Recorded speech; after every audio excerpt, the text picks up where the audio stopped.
నిలబడి దర్శనం చేసుకుంటున్నాం. కానీ ఇది ఇది ఏనాడు కలలో కూడా ఊహించలేదండి. ఎన్టీ రామారావు గారు ముఖ్యమంత్రి అయిన తర్వాత మొదటి దఫా ఆయన చేపట్టిన సంస్కరణలు, ఆ తర్వాత కంటిన్యూ అయిన తీరు, చంద్రబాబు నాయుడు దాన్ని పవిత్రతను కాపాడుతూ వచ్చిన తీరు, ఇలాంటి పరిస్థితి వస్తుందని ఎవ్వరు ఏనాడు ఊహించలా.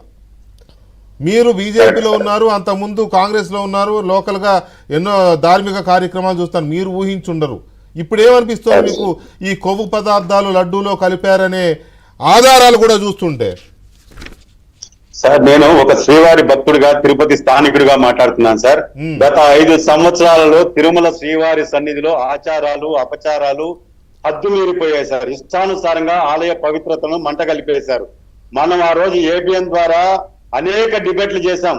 ఆ రోజు చాలా మంది బయటకు వచ్చి మాట్లాడేదానికి కూడా ధైర్యం సాలేస్తారు. భయపడిపోయి ధర్మారెడ్డి ఇచ్చే దర్శనాల కోసం నోరుగా తెరవకుండా ధర్మారెడ్డి చేసిన దానికి తందానా తానా అన్న వ్యక్తులు కూడా ఈ రోజు బయటకు వచ్చి విమర్శిస్తున్నారు. నేను ఒక భక్తుడిగా ప్రశ్నిస్తున్నా ఏబిఎన్ ద్వారా. ఆ రోజు ఇదే వెంకటకృష్ణ గారితో నేను డిబేట్లు చాలా చేసినప్పుడు సాక్ష్యాధారాలతో సహా 6 కేసులు వేశాను హైకోర్టులో. వెంకటేశ్వర స్వామి దగ్గర అన్యాయం జరుగుతుందని చెప్పి ఆ రోజు నా మీద అక్రమ కేసులు పెట్టారు. ఆ రోజు ఎవరు మాట్లాడలా. ఈ రోజు సాక్షాత్తు ఎన్డీఏ కూటమి అధికారంలోకి వచ్చింది కాబట్టి ఒక ముఖ్యమంత్రి హోదాలో చంద్రబాబు నాయుడు గారు ప్రకటన చేసిన తర్వాత మాట్లాడాలా వద్దా, అది కూడా ఏంది, చంద్రబాబు నాయుడు గారు చెప్పిన దాని మీద వివరణ ఇవ్వండి, దాని మీద విచారణ చేయండి, ఇట్లా మాట్లాడుతున్నారే తప్ప ఇప్పటికి కూడా ఆ ఫ్లేవర్ కూడా వాళ్ళతో ఉన్న ఫ్లేవర్ ఇంకా ఆ ఫెవికాల్ బంధం చాలా మంది నాయకులకు ఉన్నారు సార్. ఇంకా ముఖ్యంగా టీటీడీలో పనిచేస్తున్నటువంటి అధికారులకి నేను ఎందుకు చెప్తున్నానంటే, వెంకటకృష్ణ గారు, ఇది అంతం కాదు, ఆరంభం మాత్రమే. చంద్రబాబు నాయుడు గారి నోట వెంకటేశ్వర స్వామి మొట్టమొదటిసారి తిరుమల కొండకు వచ్చేప్పుడు ప్రక్షాళన చేస్తానని చెప్పి ఆయన వెంకటేశ్వర స్వామి పలికించాడు.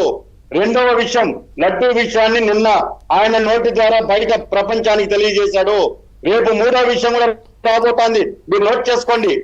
ఎవరైతే ఆడ ఫారిన్ కరెన్సీ విషయంలో స్వామివారి రవికుమార్ అనే వ్యక్తి ఈ రోజు కేసు పెట్టి ఆ కేసుని మాఫీ చేసి లోక్ అదాలత్లో కేసు కొట్టించేసినటువంటి అధర్మారెడ్డి, ఆ అధర్మారెడ్డికి సహకరించినటువంటి పోలీస్ అధికారులు ఈ రోజు ఎక్కని గడప లేదు, పట్టుకొని కాళ్ళు లేవు సార్. గడప గడప తిరుగుతున్నారు.